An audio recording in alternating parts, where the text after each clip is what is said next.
Señor, no queremos el mundo. Te queremos a ti. Queremos que seas tú donde nosotros podemos estar, donde nosotros podemos disfrutar y donde tú puedes reinar. Abre este mensaje de tal manera que se descubran los velos y que podamos ver lo que tú ves concerniente a este tema. Gracias, Señor. Amén. Aquí estamos otra vez. Estamos aún en la segunda etapa, que tiene varios tópicos. La primera etapa solamente cubrimos dos. La regeneración y tratando con el pasado, pero esta es más intensa, que es permanecer en Cristo. Y cada tema, aunque son temas sencillos dentro del conocimiento de la vida cristiana, cuando entramos en la profundidad de estos temas nos damos cuenta de que no hay nada sencillo. Hay mucha profundidad, muchas cosas que necesitamos saber. Y el tema del mundo, junto con, de hecho, lo compartimos el domingo, pero está ligado el tema de la carne, la batalla contra la carne. Y ahora entramos a hablar del mundo, hay una relación, igual que el tema que hablamos sobre la opinión y la peculiaridad. Todos esos temas armonizan, todos esos temas hablan, tienen una sinfonía, podemos decir así, y por eso necesitamos movernos en ellos constantemente. Pero especialmente este tema del mundo es uno que todo el mundo conoce Juan, primera de Juan 2, todo el mundo conoce. ¿Cuántas veces se habla la palabra mundo en la Biblia? Muchas veces, pero necesitamos entrar en la realidad de este asunto. Necesitamos que el Señor nos revele, que el Señor nos hable, que el Señor se dispense en nosotros esta noche y que salgamos con una convicción seria. Señor, muéstrame a mí la realidad. No solo del mundo, sino de mi participación con el mundo. Porque soy cristiano, yo te amo, pero ¿cuánto del mundo aún hay en mí? Porque es serio. Si no amamos al mundo, dice el cántico y lo dice Juan, entonces si amamos al mundo, el amor del Padre no está en nosotros, porque no pueden haber dos amores. O amamos uno o amamos al otro. Así que esto es bien serio, muy profundo.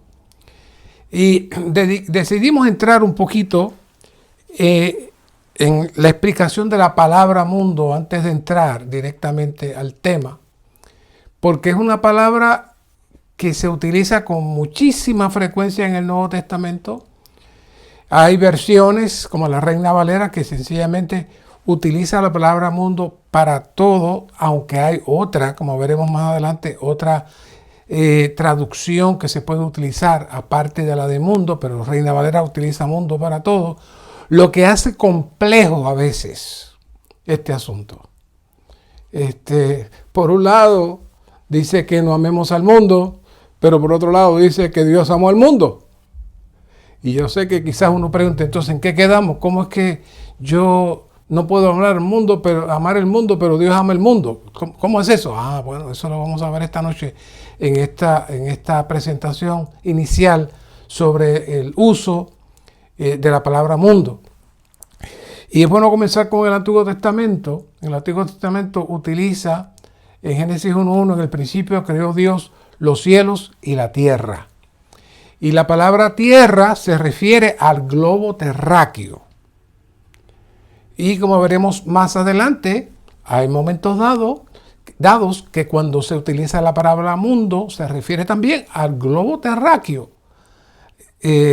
Así que vamos a ver esa diferencia en las traducciones. Pero la primera es la palabra tierra en hebreo es Eretz. Eretz. que es la palabra tierra. Y cuando dice en el principio creó Dios los cielos y la tierra, utilizan la palabra eretz. Luego, en griego también se usa la palabra tierra en algunos versos. Por ejemplo, Mateo 6:10, venga tu reino, hágase tu voluntad como en el cielo, así también en la tierra. Y ahí se utiliza en el griego la palabra ge. Así que en hebreo es eretz y en griego es ge. Así que esas dos palabras son bastante sencillas y se utilizan con bastante precisión. Ahora, cuando entramos a la palabra mundo en el Antiguo Testamento, hay una palabra que se llama Tebel.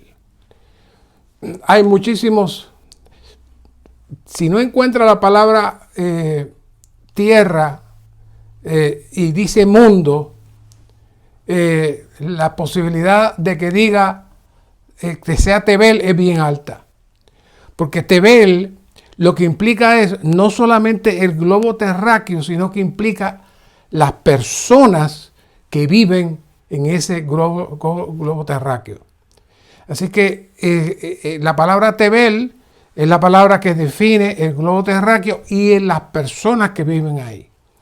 También se utiliza en Salmos 17-14, y esta no se usa mucho, por eso allá son muchos versículos, no voy a decir cientos, pero muchos versículos que utilizan la palabra Tebel.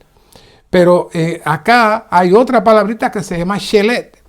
Y ahí en Salmo 117-14 dice: de los hombres mortales con tu mano, oh Jehová, de los hombres mortales del mundo. Curiosamente, cuando vamos al hebreo ahí, no utiliza Tebel, utiliza Shelet, porque se refiere al siglo, se refiere a la era, no a la tierra como tal, no al globo terráqueo, sino se refiere a la era existente.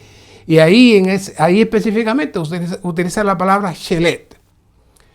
Pero en el Antiguo Testamento todavía el desarrollo de la palabra mundo no se había dado tan intenso como en el Nuevo Testamento. En el Nuevo Testamento la situación cambia drásticamente. Y necesitamos de mucha intuición y sabiduría para no confundir las palabras. Cuando entramos al Nuevo Testamento, básicamente hay dos palabras también. Una que es aion, en 1 Corintios 2:6 dice: pero hablamos sabiduría entre los que han alcanzado madurez, y sabiduría no de este siglo, ni de los príncipes de este siglo, que son reducidos a nada. Con una buena precisión, la versión Recobro que nosotros utilizamos utiliza la palabra siglo. No obstante, la Reina Valera utiliza la palabra mundo. Así que si usted está leyendo la Reina Valera, cuando lee la palabra mundo, usted piensa que se refiere a lo mismo que cuando ha leído mundo en las otras, pero no. La palabra que está ahí es aion, que significa el siglo, la era. Así que ahí esa palabra está bastante precisa, especialmente si lee la versión Recobro nuestra, siempre traducimos aion como siglo. Ahora, donde la cosa se complica es la palabra cosmos.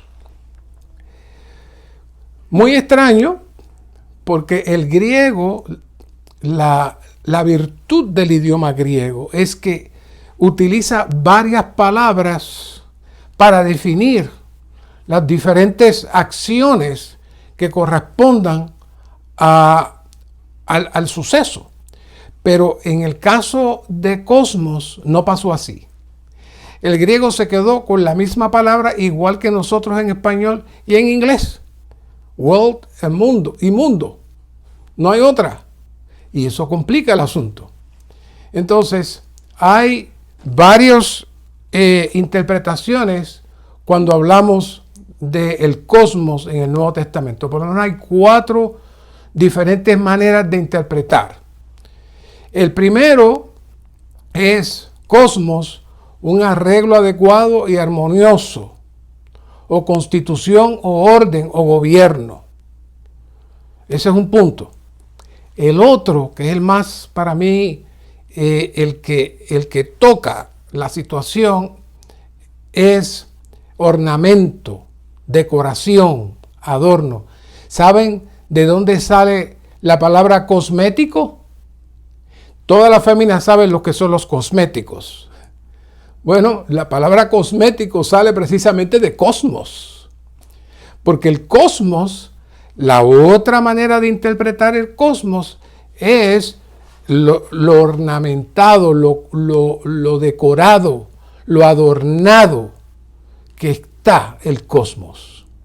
Y ahí estamos entrando ya en la operación del enemigo de algo que sea atractivo, de algo que llame la atención. Así que cada vez que las hermanas utilicen los cosméticos, sepan que están utilizando el cosmos. El maquillaje del mundo, o sea, ahora lo aplican también al cosmos.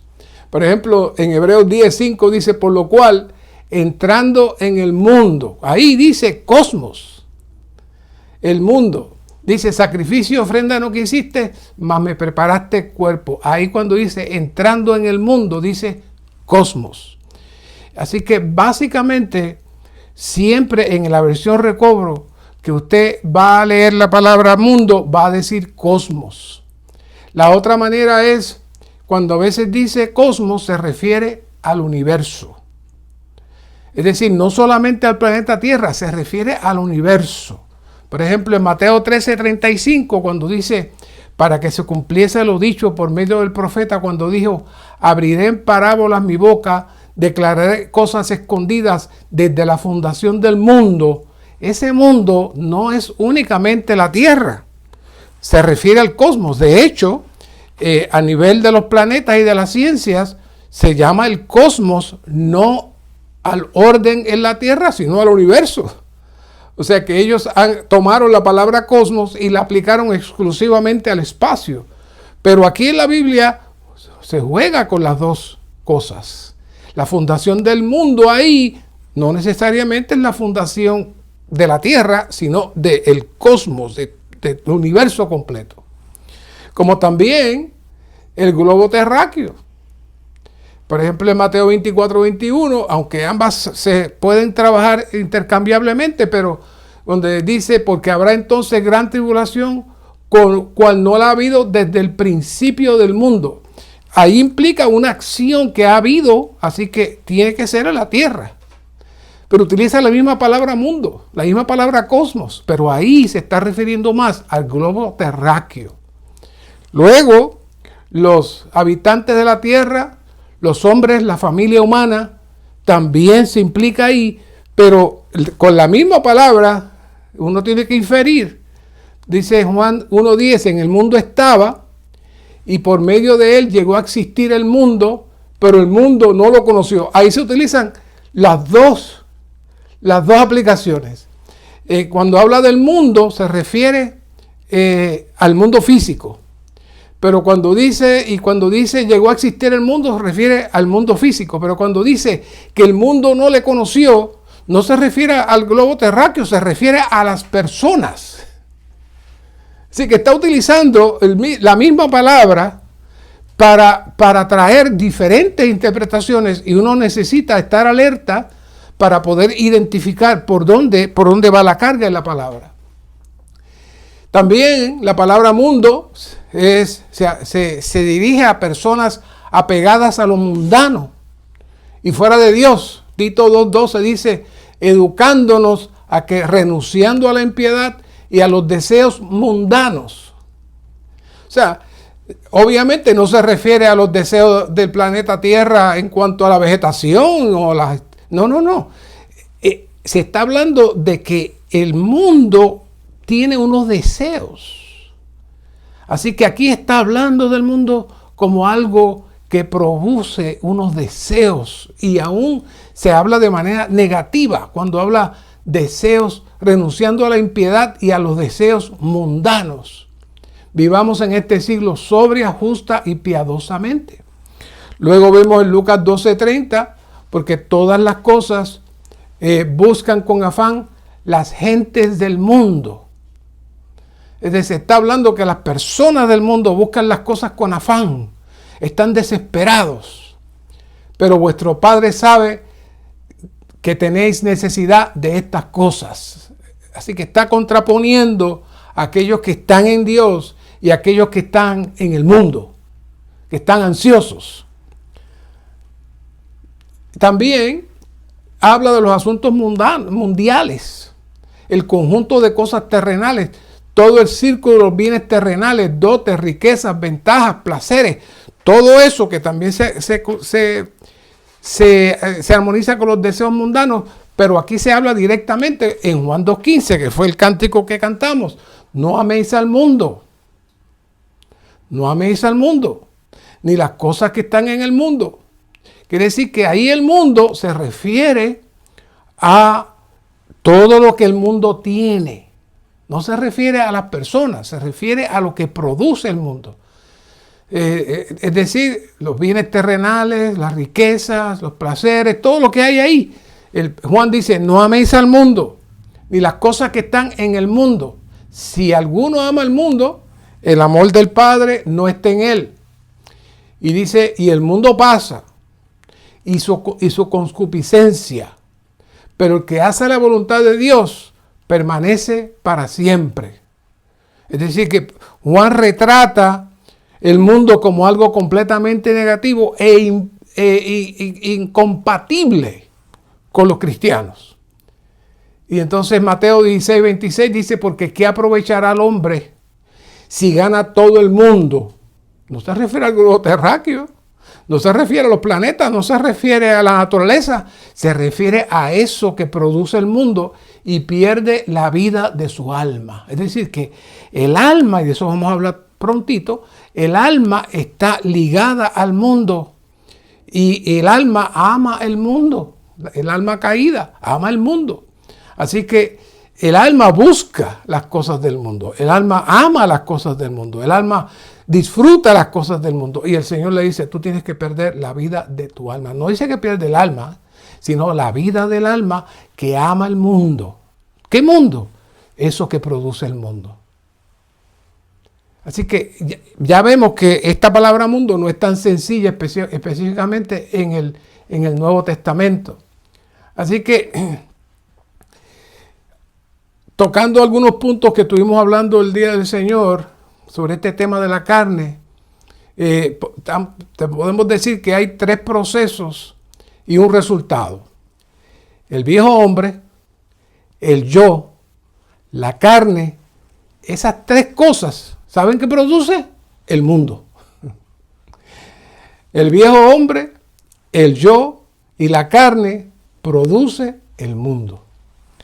Y para ver eso, el hombre pasó por 4 caídas. La primera es, obviamente, antes de la caída del hombre, vino la rebelión satánica. Y la rebelión satánica, obviamente, lanzó la plataforma de la rebelión y el engaño. Y el enemigo anhelaba entonces producir una atmósfera donde él pudiera reinar y gobernar. Así es que lo que sucede, y no entro en detalles, pues ya esto lo hemos hablado muchas veces, es que la primera caída es el resultado de la falta del ejercicio del hombre en su espíritu para rechazar a Satanás. Génesis 3:6 dice, cuando la mujer vio que el árbol era bueno para comer y que era deleitoso a los ojos y árbol deseable para alcanzar sabiduría, tomó de su fruto y comió. Y dio también a su marido con ella y él comió. Es decir, ella fue por encima de la instrucción de Dios de que no podía participar del árbol de ciencia del bien y del mal.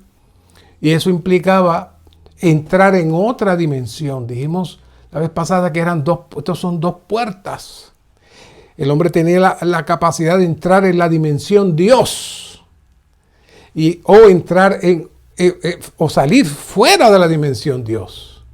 Y Eva fue engañada y Adán también. La culpa no es solo de ella, los dos. Así que eso produjo que Adán, siendo la cabeza de la creación, llevó a la creación completa fuera de la dimensión Dios.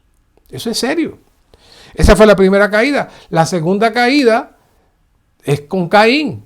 Más adelante hablamos un poquito más de Caín. ¿Por qué? Porque Caín presentó sacrificios a Dios fuera del orden establecido en los sacrificios. Esos sacrificios tipificaban a Cristo como nuestro Redentor.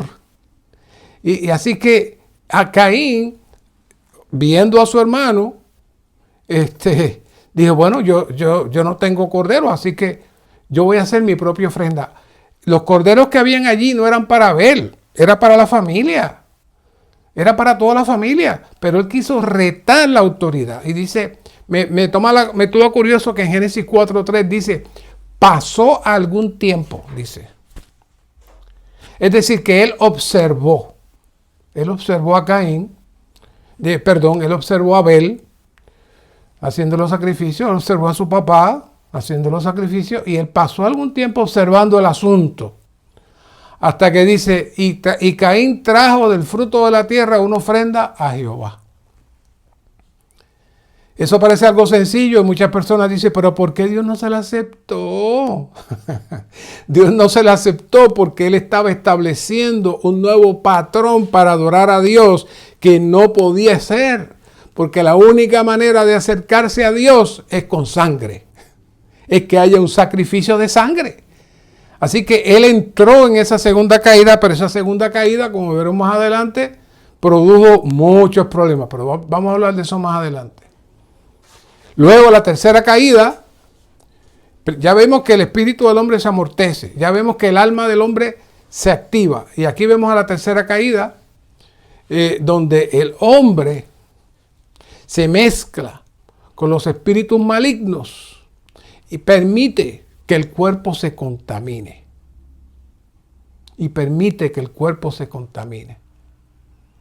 Y Génesis 6:3, y dijo Jehová, no contenderá mi espíritu con el hombre para siempre, porque ciertamente él es carne. Y voy a atreverme a decir esto. Aunque los espíritus malignos, dice la Biblia, que se acercaron a las mujeres, pero Dios realmente no castigó a las mujeres. Castigó a todos los hombres. Así que algo de contaminación también entró en el hombre, aparte de la mujer. O sea, la cosa fue seria. Y de ahí, entonces vemos más adelante la sodomía, el homosexualismo. Un poquito más adelante después de eso. Así que algo pasó ahí con los espíritus malignos. Y el Señor dijo, el hombre es carne. Así que la caída, al caer el hombre, va bajando más. Y entonces luego vemos una cuarta caída en donde el hombre imita la rebelión satánica en cierta medida, tratando de llegar al cielo, tratando de alcanzar a Dios. En Génesis 11:4 dice, después dijeron, vamos, edifiquemos una ciudad, una torre cuya cúspide llegue al cielo y hagámonos un nombre para que no seamos dispersados por la faz de toda la tierra. Pero Gálatas 3:5 nos describe lo que es la idolatría. Dice, haced pues morir vuestros miembros terrenales. Número 1, fornicación, impureza, pasiones, malos deseos y avaricia, que es idolatría. Ese reto a Dios de tratar de producir esa torre y luego se produce una ciudad, Babel, en donde esencialmente ahí comienza la idolatría y de hecho de ahí sale Abraham. Conllevaba toda esta caída de la carne que ya el hombre estaba manifestando y proyectando en su cuerpo físico. Todas estas cosas entonces producen una atmósfera. Y lo primero que sale ya es la vieja creación. Ya el hombre perdió la oportunidad de participar del árbol de la vida. Ya el hombre no tiene acceso al árbol, a ese árbol. Así que el hombre se convierte en el viejo hombre. Y luego se contamina la creación, se amortece el espíritu y cambia completamente la estructura y el orden que Dios tenía con Adán. Originalmente, el espíritu de Adán, aunque no estaba regenerado, tenía la comunicación con Dios y había una vía abierta entre Dios y el hombre. Pero cuando ellos se rebelan y caen y permiten que la contaminación satánica entre en ellos, en ese momento Adán perdió el contacto con Dios y sale el viejo hombre, se amortece el espíritu y entonces el espíritu, que era el líder rector del hombre, el espíritu dirigía, el alma recibía y luego transmitía al cuerpo. Ahora el alma pasa a la posición principal en armonía con el cuerpo e ignoran el espíritu. Esa es la condición actual del hombre. La carne mezclada con Satanás, junto con el alma rebelde, entonces comienzan a producir algo. Comienza a producir algo. Dios comienza a utilizar eso y utiliza al hombre como un instrumento para comenzar a producir un reino físico aquí en la tierra, donde él pudiera reinar y donde pudiera también él cosméticamente en el cosmos engañar a las personas para que se sientan contentas y se sientan bien. Y ya hablamos de esto hace un tiempo. Tengan su cultura, se adapten cada cual a como mejor se sientan. Y las personas nacen en esa atmósfera, nacen en ese ambiente y nadie le molesta el asunto. Pero Romanos 6:6 nos dice, sabiendo esto, que nuestro viejo hombre fue crucificado juntamente con él para que el cuerpo de pecado sea anulado, a fin de que no sirvamos más al pecado como esclavos. ¿Qué está diciendo ahí? Bueno, el viejo hombre tiene una persona que es el yo. Y el yo tiene una vida que es la vida del alma. O sea, el yo se manifiesta y se expresa en la vida del alma. Pero cuando esta vida del alma expresa sus opiniones, es el yo. Ahora, entonces, ¿qué es la carne? Bueno, la carne es el vivir del viejo hombre.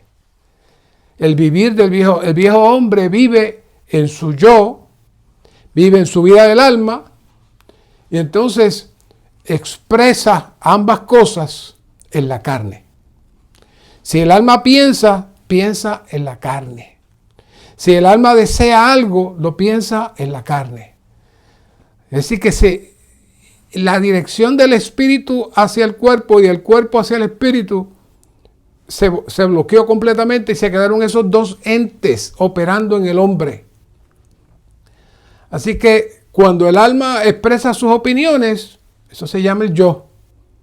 Pero a su vez, cuando el alma expresa sus opiniones, que está montada sobre el viejo hombre, entonces la expresión final que se ve y podemos percibir es la carne. O sea, es una trilogía entre el viejo hombre, el yo y la vida del alma, para ellos entonces manifestarse. Claro, quien está detrás de todo eso sentado es Satanás. Y la producción de todo eso se llama el mundo. Los deseos del alma producen el mundo, los deseos de la carne producen el mundo. Obviamente, Satanás lo inspira. Satanás utiliza al hombre para el desarrollo del mundo. Por eso dijimos que íbamos a hablar de Caín otra vez para hablar de este asunto. Génesis 4:17 dice, y conoció Caín a su mujer, la cual concibió y dio a luz a Enoc, y edificó una ciudad, y llamó el nombre de la ciudad según el nombre de su hijo Enoc. Ya Dios no es el centro. Ya Dios no se lleva la honra. Ahora es su hijo, es su familia. Y eso, ¿se acuerdan cuando hablamos de Elí, el sacerdote Elí? Lo que le dijo Dios a Elí: ¿cómo tú has honrado a tus hijos más que a mí? Y le has tolerado a tus hijos más las cosas y no me obedeciste a mí. Ese espíritu de tratar de cuidar los hijos y proteger los hijos y exaltar los hijos, pero no darle la honra a Dios, siguió corriendo. Así que comienzan a surgir diferentes aspectos en esta línea de Caín. Dice en el 4:18, a Enoc le nació Irad, a Irad engendró a Mehujael, y Mehujael engendró a Metusael, y Metusael engendró a Lamec. ¿Y qué pasó? Y Lamec tomó para sí 2 mujeres. El nombre de la primera fue Ada y el nombre de la segunda Sila. ¿Qué fue lo que pasó ahí? Bueno, el matrimonio establecido por Dios entre Adán y Eva como la primera pareja, que su meta era que llegaran a ser una sola entidad para producir familias y descendencia para Dios, eso se degrada. Así que ahora hay un hombre satisfaciendo no la vida matrimonial, no cumpliendo el deseo de Dios, no. Hay un hombre usando la vida matrimonial para satisfacer sus concupiscencias, degradando el matrimonio. Por ahí va eso. Y dice entonces que Ada dio a luz a Jabal, el cual fue padre de los que habitan en tiendas y crían ganado. ¿Qué pasó ahí? Bueno, por un lado el ganado, ellos inician el empezar a comer carne. Antes no se comía carne, pero ahí comienzan a comer carne. Obviamente, si crían ganado y hay gente que quiere comer carne, se comienza a establecer el comercio. Ya sea por el trueque, de alguna manera u otra, ya hay una producción de ganado para beneficio nuestro, que obviamente eso se pudo crecer hasta el día de hoy. Hasta el día de hoy. Luego dice, el nombre de su hermano fue Jubal, el cual fue padre de todos los que tocan lira y flauta. Los instrumentos musicales producen la diversión y se desarrollan las bebidas embriagantes y comienza entonces la disensión y comienza también las personas a comenzar a moverse fuera de sus cabales y entran en un tipo de vida, un tipo de vida que no representa a Dios. Y luego dice, Sila a su vez dio a luz a Tubal Caín, el forjador de todo instrumento cortante de bronce y de hierro. ¿Qué fue eso? La cosa va cambiando. El instrumento cortante produce la defensa. La defensa se utiliza para imponer la voluntad, aparte de protegerse. También para vengar a cualquiera que intente entrar en el área donde yo estoy. Así que usted dirá, wow, eso es tremendo. Yo no tengo pistolas, no tengo armas de eso, yo no entro ahí. Bueno, en cierta medida nosotros todos tenemos nuestras armas. Y cuando alguien entra en nuestra atmósfera y nosotros no estamos en el espíritu, inmediatamente sacamos la espada y nos defendemos. Y disparamos para atrás fuerte, contestamos fuerte. ¿Qué es eso? Bueno, ese es el espíritu de defensa, de protección que entró con Tubal Caín. ¿Qué es todo eso? Bueno, todo eso es el proceso de desarrollo del cosmos. Ese es el proceso de desarrollo del cosmos, donde el hombre comienza a suplir lo que necesitaba. Cuando Dios pierde a Dios, naturalmente perdió el sustento. Adán no tenía que preocuparse, dijo, ahí de todos los árboles del huerto puedes comer. No tenía sustento. No tenía problema de protección, Dios era su protección. No tenía que preocuparse por la ropa, la temperatura era perfecta. Todo estaba cubierto por Dios. Pero cuando el hombre pierde a Dios, pierde su cuidado, entonces pierde su subsistencia. Entonces ya no tiene dónde vivir, ya no tiene cómo defenderse. Así que surge el temor y comienza a producir la defensa y también el aburrimiento y comienza entonces a producir cosas para hacerse feliz. Así que él le temió le temó estar en una situación pobre y una situación difícil. Así que comenzó a suplir todo lo que le faltaba. El hombre creó su propia fuerza, hizo los inventos, la defensa, el sustento, la diversión, hizo todo eso. ¿Por qué? Porque Dios ya no estaba. Así que poco a poco se fue formando una civilización sin Dios. Este fue el resultado de la manipulación satánica para atrapar al hombre y mantenerlo bajo su dominio. Ese es el resultado. ¿Pero de dónde sale eso? Eso sale de los tres entes originales. El viejo hombre, el yo, la vida del alma y la manifestación, los cuatro, la carne. Y la carne trae toda esa producción. Todo eso obviamente por la inspiración de Satanás. Satanás, quien está trabajando, está laborando en el hombre para entrar y crear una esfera. Que el hombre necesite tanto esa esfera, que lo llena tanto, que lo satisface tanto, que le gusta tanto, que no quiere salir de ahí. Ya no hace falta a Dios. Eso era el plan de Satanás y es todavía el plan de Satanás al día de hoy.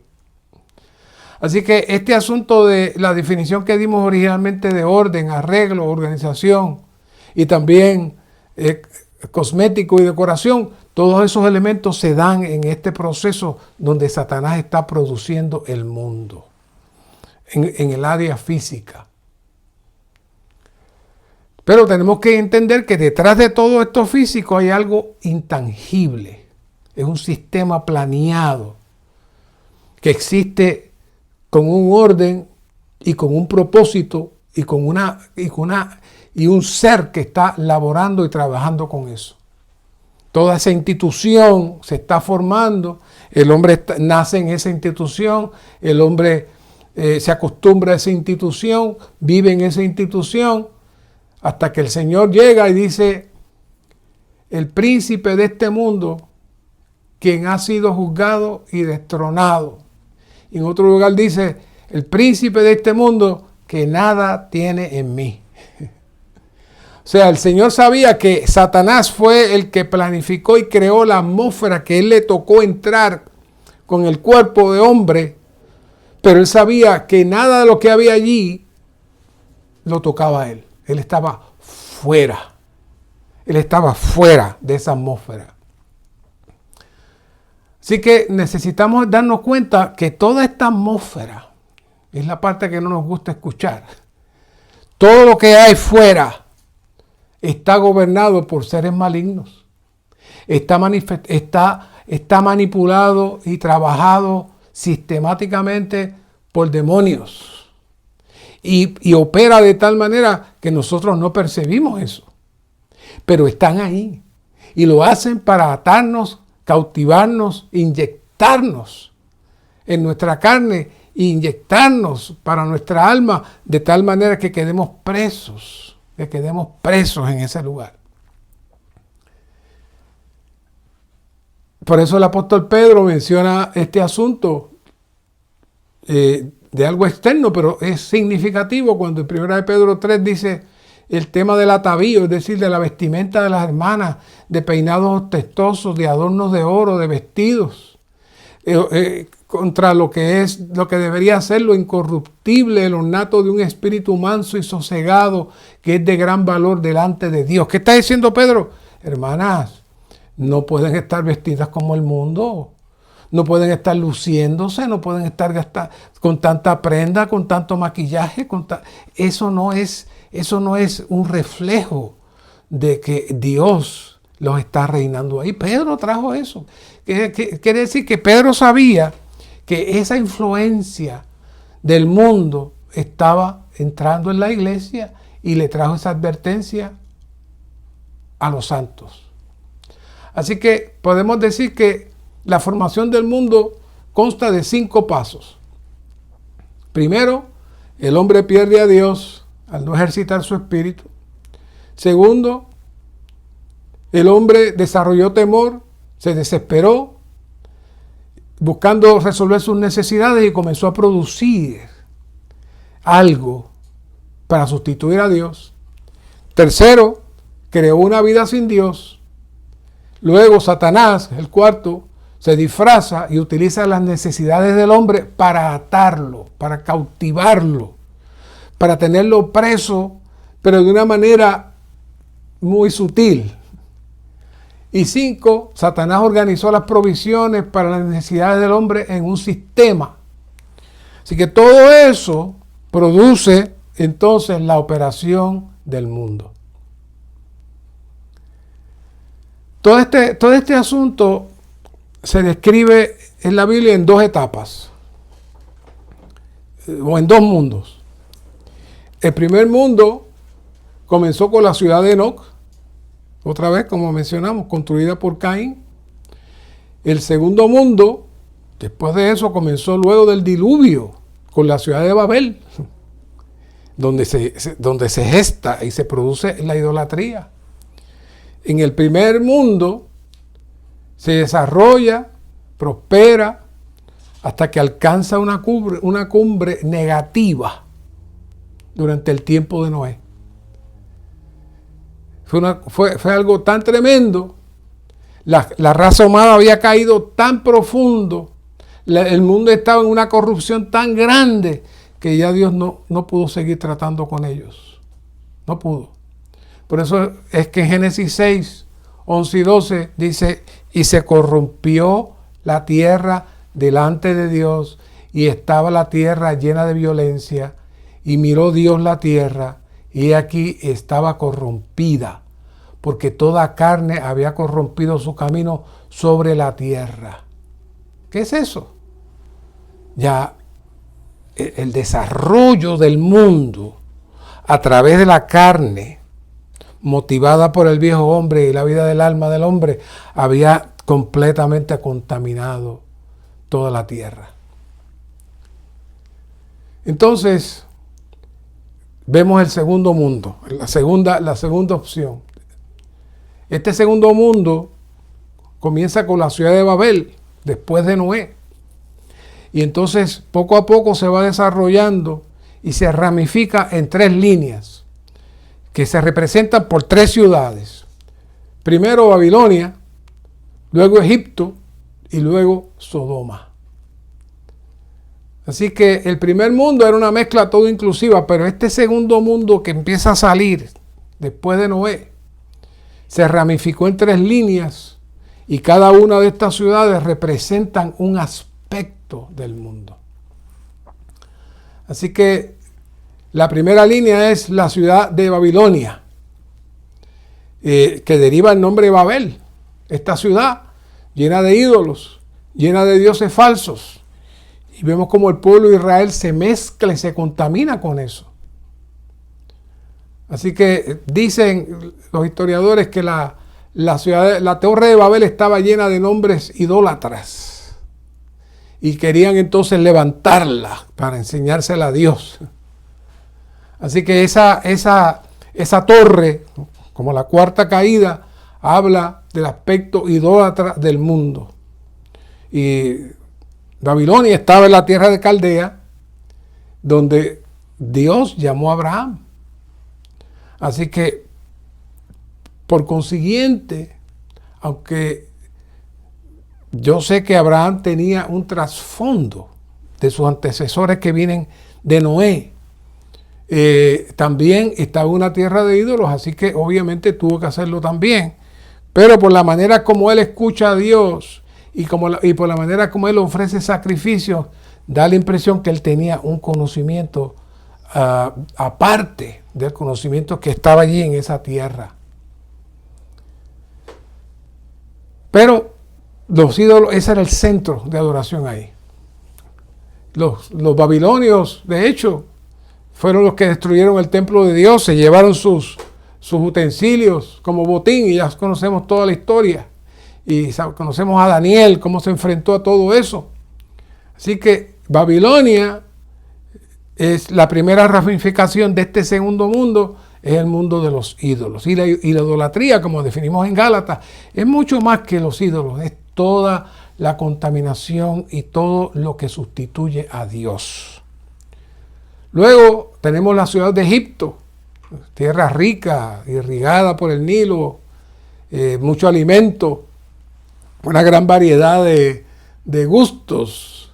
Ya sabemos cómo el pueblo de Israel sufrió cuando salió porque anhelaba volver a saborear todo aquello. Así que Egipto representa la subsistencia y representa el disfrute del mundo. Dice la Biblia que en varias ocasiones los hijos de Dios descendieron a Egipto para ver cómo podían resolver el problema de la subsistencia, como el caso de José y Jacob. O sea, era un lugar de mucha riqueza, de mucha producción. Y aun cuando los egipcios eran esclavos, ellos participaban de eso. Y ahí, de hecho, se inicia, cuando llega José, conocemos el asunto como el faraón lo pone en una posición de autoridad y finalmente pues el pueblo se multiplica y finalmente quedan esclavizados. Toda esa historia la sabemos, pero todo comenzó porque fueron a Egipto a buscar subsistencia, a buscar ayuda económica, a buscar algo que no tenían y cayeron en esclavitud. La tercera línea es Sodoma. Ya sabemos de Sodoma. Como les mencioné, eso tiene que haber venido corriendo desde la mezcla de los espíritus malignos con el hombre. Así que Dios detesta Sodoma y quien defienda en algún grupo cristiano eso, realmente no conoce la Biblia ni conoce a Dios. Así que Sodoma representa el aspecto pecaminoso del mundo. Así que estas tres ciudades presentan este segundo mundo. Y ahí, rodeando esas tres ciudades, pues estaba la tierra de Canaán. Y ahí estaba también el pueblo de Israel recibiendo todas esas influencias. Esa es la operación del mundo que nosotros hemos estado heredando desde esos tiempos. Ahora, ¿cómo tratamos con el mundo? Bueno, Juan nos lo dice claramente, como escuchamos el cántico, no améis al mundo. Ya sabemos lo que es el mundo. Ya hemos descrito lo que es el mundo. Es la operación satánica manifestada en diferentes maneras. Ni las cosas que están en el mundo. Si alguno ama el mundo, el amor del Padre no está en él. Ya ahora tiene un peso diferente este asunto, porque todo lo que hay en el mundo, los deseos de la carne, ¿ven lo que decía? La carne produce el mundo. Los deseos de los ojos, la vanagloria de la vida, ahí está la vida del alma. No proviene del Padre, sino del mundo. No es que el mundo produce eso, es que el hombre lo tiene y crea el mundo y entonces el mundo se convierte en el buffet del hombre caído. El hombre sale al mundo y disfruta el mundo. Mire, cuando vino el COVID aquí en Estados Unidos, lo más que le dolió a la gente, ¿sabe qué fue? No poder salir a comprar. No poder salir a los bares, no poder salir a bailar, no poder salir a divertirse. Eso volvió enferma mental a las personas. El enemigo, el Señor le cortó ese suplir al mundo por un tiempo y se vio cómo la gente estaba desesperada. No podían. ¿Qué es eso? Es la operación del mundo que trabaja muy sutilmente, muy sutilmente. Así que Dios creó al hombre para que viviese sobre la tierra con miras al cumplimiento de su propósito. Pero su enemigo Satanás entonces usurpa al hombre creado por Dios y entonces establece en la tierra un sistema mundial opuesto a Dios al sistematizar a los hombres con la religión, la cultura, la educación, la industria, el comercio, el entretenimiento y todo lo que ya sabemos. Entonces, por medio de la naturaleza caída de los hombres, por la mezcla entre el hombre viejo, la vida del alma y nuestra carne, entonces surgen las concupiscencias, los placeres, los pasatiempos. Y entonces el hombre necesita eso. Ese es el suplir que Satanás da para que el hombre se mantenga atado. Y entonces de ahí, cosas que son necesarias, también se convierten en exceso. El alimento, pues entonces el hombre come de más y se pone bien gordo. La ropa la compra cara, porque si se compra ropa barata, pues lo miran mal. La vivienda, yo quiero tener la mejor casa. El transporte, el carro más caro. O sea, hay carros que valen millones de dólares. ¿Para qué un carro de millones de dólares?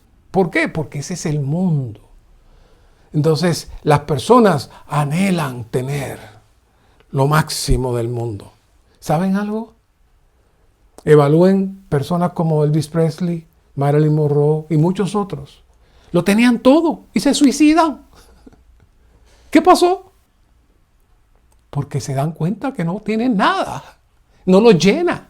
El mundo no te llena. Es una ilusión. Es una mentira. Por eso el apóstol dice, no amen al mundo. No amen al mundo porque en el mundo está la base de Satanás. Si tú amas el mundo, entonces tú eres derrotado y ofendes a Dios. ¿Esto es serio, hermanos? Y el mundo también produce los intensos apetitos de la carne. Está diseñado ahora, como dijimos hace poco, en el tiempo del apóstol Juan, él no se imagina. Ahora el apóstol Juan estaría de rodillas, Señor, ¿qué es esto? Todo te lo ponen en el teléfono, todo lo pones en el televisor, tú tienes todo en la computadora. El mundo se te sirve. Y nuestros niños, si no somos cuidadosos con eso, el mundo se le sirve la contaminación, el apetito sexual. Todo eso empieza a filtrarse en los niños. No que él es chiquito que no sabe, él sabe. Y Satanás va a buscar la manera de atraparlo. Vélenlos, madres, padres, no lo hacen solos con las computadoras. ¿Por qué? Porque por ahí entra el enemigo a atar y a despertar la carne. Todos nacimos con la carne. Así que tu hijo es bello y chiquitito y hermoso, pero tiene carne. Y Satanás la va a despertar. Y si tú no te das cuenta, un buen día, cuando tenga ya 12, 13, 14 años, te vas a dar cuenta que sabe más de lo que tú creías. ¿Por qué? Porque se le sirvió el mundo. Y nosotros fuimos ignorantes y no los cuidamos. Pero por otro lado, eso es todo lo negativo. Pero también hay que aclarar que en el mundo hay cosas buenas, amables, respetables. Y como de un lado están los pecados terribles, pero también hay toda una presentación hermosa. Y entonces hay personas que sencillamente no creen en Dios o no les interesa. No, a mí no me interesa nada. Pero son personas muy finas, muy elegantes. Les gusta la poesía, la música clásica, películas que no tengan que ver nada con violencia o nada con sexo. Oh, una maravilla de personas. Muy bien. Pero eso es el mundo también. Es el mundo también. ¿Por qué? Todo lo que sustituye a Dios es el mundo. Y ese es el anticristo disfrazado. Lo tenemos, duerme con nosotros, se acuesta con nosotros. La gente está esperando el anticristo ya está. Juan lo vio. Y está intensificado. No espere una cosa fea con cuernos. No, ya está. Usted duerme con él, está ahí en la mañana cuando despierta, ya está todo lo que rodea, el mundo que rodea. Así que necesitamos estar alertas, muy alertas, que es lo que nos rodea. Por eso el apóstol en Efesios 2:2 dice, en los cuales anduviste en otro tiempo siguiendo la corriente de este mundo, conforme al príncipe de la autoridad del aire, del espíritu que ahora opera en los hijos de desobediencia. Y le dice a los hermanos efesios, no pueden seguir en esa corriente. Paren. Ya ustedes no pertenecen a esa corriente. Ustedes están en otra atmósfera. Así que el mundo opera bajo el sistema satánico. Y el mundo es lo que Satanás mantiene activo para usurpar a las personas y alejarlas de Dios y de su propósito. Cuando las personas están en el mundo y no conocen al Señor, eso es normal. Pero el problema es cuando nos toca a nosotros y nosotros seguimos laborando, nos salimos de las cosas feas, pero seguimos disfrutando el mundo en muchas otras cosas. Seguimos en la corriente de este mundo. Así que cuando el mundo posee a los hijos de Dios, destruye el propósito de Dios. Así que, por un lado, Dios nos salva del pecado, pero también el Señor desea salvarnos del mundo. El pecado nos salva del estado caído. Por eso el mundo es peor que el pecado. Porque el pecado, ya vimos también cómo el Señor tiene la manera de que podemos ser limpiados y podemos ir adelante. Pero el mundo te posee. El mundo se hace parte tuya y te adaptas a él. Así que siempre que salgamos a predicar el Evangelio tenemos que decir a las personas que el Señor necesita rescatarlo a él también del mundo. En el Antiguo Testamento, por ejemplo, vemos este asunto de la salvación en el arca de Noé. Y también lo vemos en el éxodo de Egipto. Son tipos que están ahí. Por un lado, el Señor nos libera del pecado y del mundo. La familia de Noé fueron salvados por el arca y por el agua. El arca los libró del juicio de Dios, los salvó del diluvio. El agua los libró del mundo corrupto, que ya sabemos cómo estaba aquello. Y también cuando salieron de Egipto, el agua los separó por el Mar Rojo. Y la Pascua habla del juicio de Dios y a la misma vez de la salvación que Dios le dio en su salida del mundo, de Egipto. ¿Y cómo fueron liberados? Nosotros también hoy tenemos el mismo principio. Por un lado tenemos el bautismo, tenemos la fe. Por un lado, por la fe, confiamos en el Cristo crucificado y su redención y somos liberados por la sangre del pecado. Pero el bautismo, somos liberados del mundo. Pero no solamente somos liberados del mundo, sino que el bautismo está hablando de sacarnos de la dimensión del mundo. Y la fe nos entra en la dimensión del Dios triuno. Por eso necesitamos ejercitar nuestro espíritu para vestirnos del nuevo hombre, crucificar nuestro yo y entrar en la dimensión del Dios triuno. Por eso Juan 14:6 tiene un valor increíble. Mientras más veo estos versículos, hay unos versículos claves en la Biblia que no tienen fin. Cuando el Señor le dijo, yo soy el camino. Mire, estamos perdidos. Estamos metidos en esta atmósfera del mundo. Satanás es el príncipe. Nosotros estamos aquí como que aquí no hay nada más. No, el Señor dijo, ¡hey! Yo soy el camino. Vengan para acá. Y cuando entren, entonces van a ver la verdad y van a ver la realidad, que es la otra palabra, como se traduce la palabra aletheia, que significa realidad. ¿Por qué? Porque donde estábamos antes era mentira. Era mentira. Y la vida. Y luego, nadie viene al Padre, sino por mí. ¿Qué era eso? Una vez que ustedes entran, cambian de atmósfera. Ahora su atmósfera es el Dios triuno. Ahora su vida es el Dios triuno. Ya no es el mundo.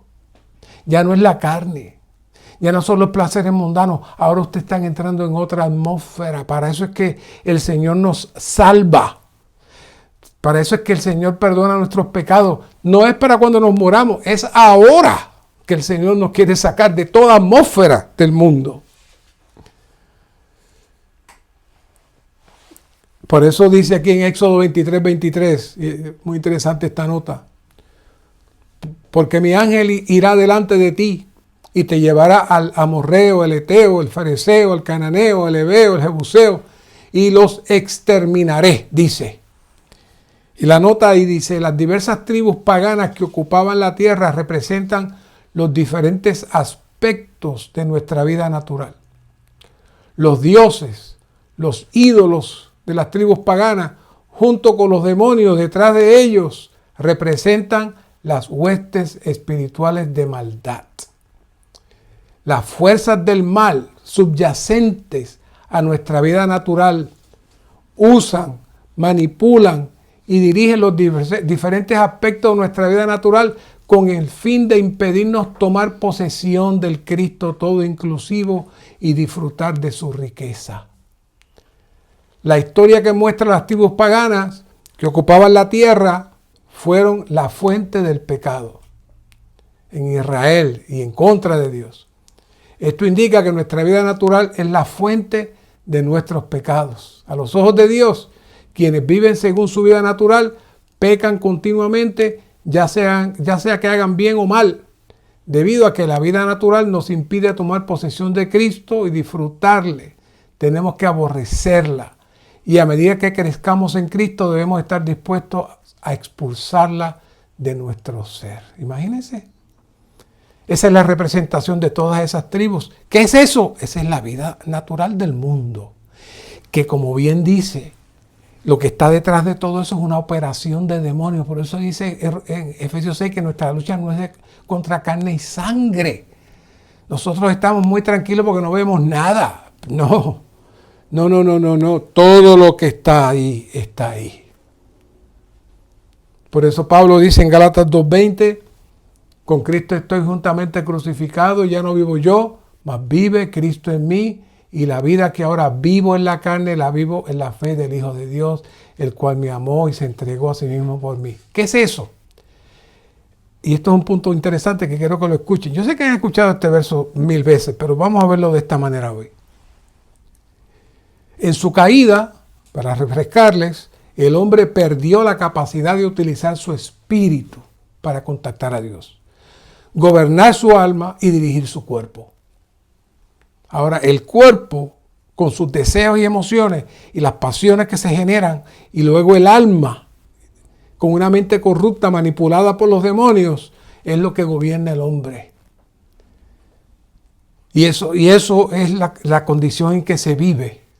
Hoy está completamente anormal. Y Satanás establece su base de operación en la carne del hombre y manipula el alma del hombre. Y eso nos hace ser carnales y apartados de Dios.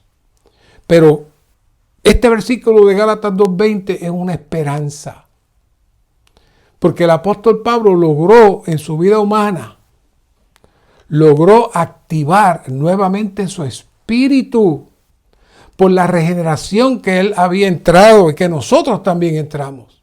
Y logró aplicar en su diario vivir la cruz de Cristo a su viejo hombre, pudiendo vivir ahora en el yo resucitado, no en el viejo yo, en el yo resucitado, en Cristo, sujetando su carne para vivir en la fe del Hijo de Dios.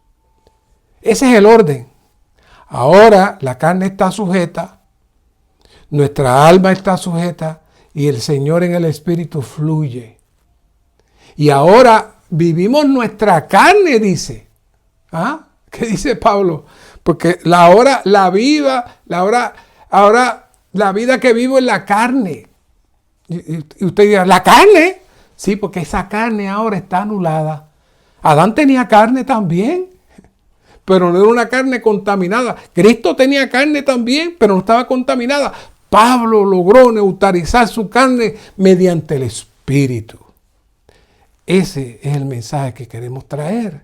Y esa es la esperanza que compartimos todo el tiempo a todos los santos en la vida de iglesia, que hoy el Señor anhela que entremos en esa dimensión fuera del mundo, fuera de toda contaminación, para que el Señor logre conseguir sus vencedores y Él pueda regresar. Gracias, Señor, por esta palabra. Permite que esta palabra se haga realidad en nosotros. Abre nuestros ojos, que veamos quién es el que manipula toda esta atmósfera, que con tanta tranquilidad podemos participar de ella. Abre a nosotros y llévanos a cumplir el deseo del apóstol Juan de no amar al mundo. Gracias, Señor. Amén.